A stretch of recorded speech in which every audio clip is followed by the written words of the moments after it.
My name is Guy. My family name is Taylor.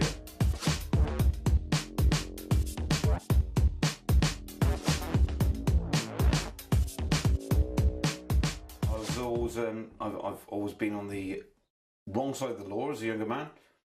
I've been in Borstal. I've done 8 years in prison. You're not sentenced to. And I was always on the wrong side of the law. I always knew there was some sort of thing going wrong. I'm an only child. My father was a scrap merchant, self-made man. He owns a lot of property around the town, and I went around on my own little merry way, doing my own little merry things, being quite happy. And my father died in 2005. Then I inherited all his properties, which is about several £1 million worth, unencumbered. And obviously you think it's going to be the life of Riley, like winning the pools. Far from it. We then decided that we're going to challenge the system, because far from being rich by having assets, you're becoming poor. So that's what's happened. And I then bought a house, myself, my wife and my daughter, and which contained a holiday cottage so my mother could live there. And then we were paying, at that time, the first time in my life I paid tax. I never worked before that. I worked in 1979 for a local chicken factory for 6 weeks, and that was in 1979. And in 2005, back in 1979, if you your first £2,000 you could earn free, tax free, and in 2005 I was still on that. No, I didn't claim benefits. I didn't. I just done my own thing. But when my father died, of course, they're looking at me for getting hundreds of thousands of pounds for what he's earned all his life. So problems arose. I then bought a property for myself and my mother. So my mother had her own property and her own premises, and for my wife and my daughter. And I paid a lot of money for it, and I was paying £3,000 a year council tax, which equates to equivalent to £90 a week for a black bin bag on a Wednesday. Well, then I discovered, which got me really cross, I started getting involved in the Freeman stuff and Robert Menard stuff, and, again Mark Stevens and Bill Thornton, people like that. And I started taking an interest. And then I discovered that what they'd done is the holiday cottage is part of my property. The council had snuck up to my mother, bless her, who I tried to give her a free place, to live for her retirement, and we're getting £1,000 odd a year for the holiday cottage on my premises, which was paid for in my council tax. I was pretty cross about that, and my mother hadn't told me, and she'd done it for a couple of years. And I wasn't impressed with that, and so I started challenging it. And when I started challenging it, I started discovering that it's completely unlawful. And I mean unlawful as I could prove in law. And black letter law is actually statute law, but I could prove it in black letter law, in statute law, that it was unlawful. So I started challenging it, and that's what I've been doing ever since. And well, back in the 70s, for instance, I was arrested for breach of the peace and things like that.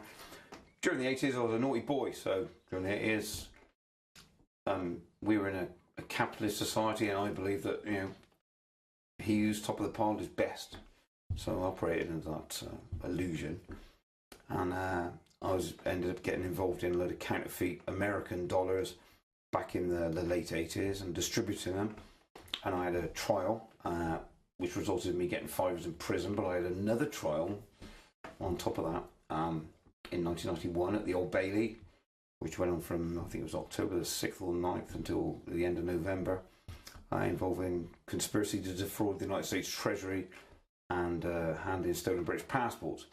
I was found not guilty of that, but I was already doing 5 years in prison, so it was a result, But the bottom line is, I hold no fear for these silly little civil things to start with, because it doesn't really, I've lived a different life. But now when I've got guys knocking my door and giving me statutory demands and stuff for thousands of pounds, which for? What for? I started getting pretty cross. And then when I started investigating, I started off on the old conspiracy theory things, 9/11 and all that, and I could see that what was happening was these things are true, but what can I do about it?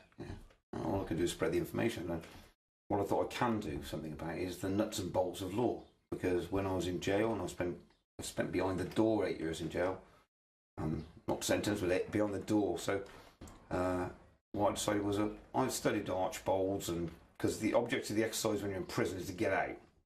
So I've appealed, and I've been to the Strand, and I've done all this stuff before. So I've always been a barrack room lawyer in jail. So I decided that I was going to analyse this stuff. And when I come across Robert Menard, I decided that this man's telling the truth, and I'll investigate to make sure that I'm right. And I discovered I was right. And this chap from Canada was telling us, he chucked the ball to us and told us stuff that we really needed to get sorted. And that's what we've done, and this is what we're trying to do. And so, it holds no fear for me, these guys. So this is what we're trying to do now in this country now. I know with some wonderful people of totally different dispositions to myself, ex-MPs and police officers, and all sorts of us are all of the same opinion. The first page that we're on is that we're being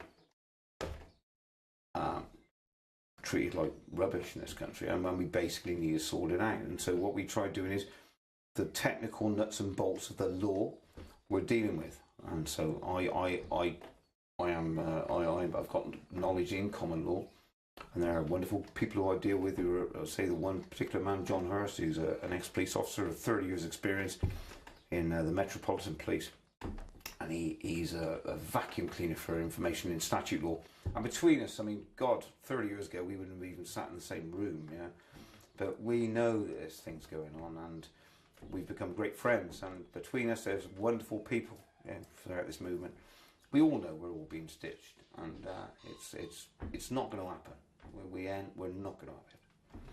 So I basically, on the analysis of the documents I was getting, I decided to take it all back to criminal law, because criminal law always comes before civil law, the law of the sea.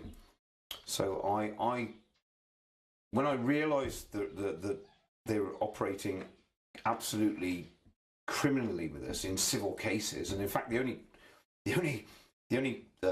criminals in a civil law case are the people who operate in the civil law, I started analysing it. So as I say, with council tax, that was the first. I pinpoint, I ring fence that as my objectivity. So that's what I've done. And then we came across Roger Hayes, who we did the thing in Birkenhead with. And I had been trying for a considerable amount of time. I always tape record my proceedings. I always serve notice on the courts, and because I've got all the information, and I always try to make sure there's a record. It's a court of record, and a court of record is a court de jure, a common law court, not a consensual court, which they've blagged you into going to. So I've always recorded proceedings, and I've been I've been telling judges and magistrates I'm going to arrest them for the last year. And when I came across what the British Constitutional Group were doing, and they were going to court, and basically they were talking to the judge and telling the judge he was behaving unlawfully, and the judge was saying, well, and I could see what was going on. They were just talking porridge, the judge is thinking you're consensually here, and the British Constitutional Group saying, yeah, well, based on the Constitution, yeah, but you're constitutionally here. And look, you could talk porridge for 17 years, it ain't going to change, you know what I mean? What you need to do is you need to establish jurisdiction in that court, and the jurisdiction is that if they're breaking the law, the judge, the court officials, then they get arrested. Then it becomes criminal law, and that's got the jurisdiction to kick the civil stuff into touch. And so I explained this to Roger, who in fact was probably the first guy who got me on the page for this, because his stuff that he dealt with before was the one that inspired me. And what we got to do, we got to arrest these judges. They're breaking the law. Once we're sat there, it's a consensual procedure. I mean, if two people have got an argument and they ask for an independent person can you please adjudicate on this independent? Look, me and you've got a row. Can we adjudicate on it? And we'll go with whatever you say, you're the consensual body. We all consent for your opinion, and this is what is happening with people, and it's been done tacitly. We're not realising this, and this is the problem. And this has always been the problem, but we haven't realised it because we think we're going to court of law. We're not going to court of law. We're going to court of legal fiction. And so I explained to them that we have to arrest these individuals. And so I spoke with the British Constitution Group and explained to them what I've been doing, and explained listen, I'm not a man who sat here as an armchair philosopher. I know I've been trying to do this in one form or another in Hereford courts. And that's why if I go to court for a council tax, they've got police in there. And we haven't got magistrates anymore. We have a district judge. Well, then I'm very angry because the district judge is the most corrupt individual you can imagine. He knows what I'm saying is true. And I've been doing this some considerable time. So I think the marriage between, and certainly the honeymoon period between us at the moment, because we're all on the same first page, is that, and they accepted what I was saying was correct. But of course, we need then to instigate what I'm saying, because what I'm saying is correct, but we need to do this stuff. No good saying I'm going to arrest you and have a chat about it later. We need to start nicking these people. And if these guys are breaking the law and they're in front of us, it's our duty to arrest them. And they are. And mark my words, I will tell you, they are breaking the law. And we should be, and we will arrest them, because that's what's needed. We're not breaking the law. We're going to, I was going into court, and because I knew they've dumbed down their own system so much that the people in that courtroom, people used to say about, going in and am I inalienable rights intact, and we're in the dock, and we know it's maritime law. Listen, we know all that now. That's Freeman, and people who are interested in this, who investigate it. But the people who don't know it are the people in the court, because they've dumbed down their own system to the extent that they don't know what they're doing. So we don't have to worry about the dogma of that so much. What we need to know is this: we're on dry land. I am a human being. I don't consent, and this is a common law jurisdiction. And that triangle. I'm a human being, I don't consent, this is a common law jurisdiction. They can't take it away from you. Statute law is a nonsense. It's they can give you a liability order for £1 million, and if you read liability orders, rules under council tax, they could charge every person in this country £1 million. You're the liable party. And when you go to court, the inference is on you to prove that you're not the liable party. And if you read under CPR rules, you are always the liable party. So what does this mean? This means basically that we've got fascism on our doorstep, and it's operating here and now. So we've got to stop this, and we've got to realise that we're a common law jurisdiction, and that it is all by our consent. If we create harm, injury or loss to another human soul, we're guilty of it. We've done something, okay? Other than that, it is all consensual, and it is all a nonsense. And investigate the facts yourself. Don't believe me. Don't think I'm sat here on a chair telling you stuff, because at the end of the day, if you go and investigate it, and you will find that what I'm saying is correct, and go on your own path and investigate and come to the conclusions you come to. And hey, join the table, because we all need as many conclusions as we can, so we can all operate and beat this parasite that's been on our back for a long, long time.